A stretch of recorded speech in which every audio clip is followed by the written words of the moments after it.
Hey guys, welcome back to another tech tip and guide video. In today's video, I'll show you how you can delete your Instacart account.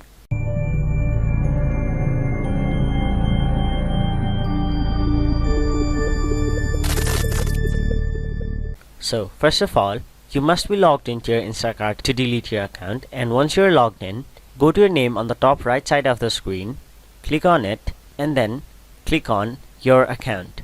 After that, scroll down and click on the option Help.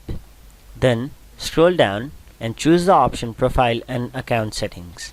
After that, scroll all the way down and click on Get Help. After that, you can choose the option Chat with us, call us, or email us. But for now, I'll simply choose the option Chat with us.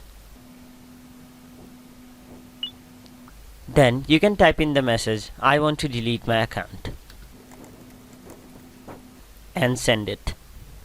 So, as you can see, the only way to delete your Instacart account is by contacting with an Instacart care agent. So, as you can see, my account has been successfully deleted, and if you contact the care agent, your account will also be deleted. So, that is it for this video. Hope this video was helpful to you guys, and if it was, please make sure to like this video and subscribe to our channel for more informational and helpful videos like these.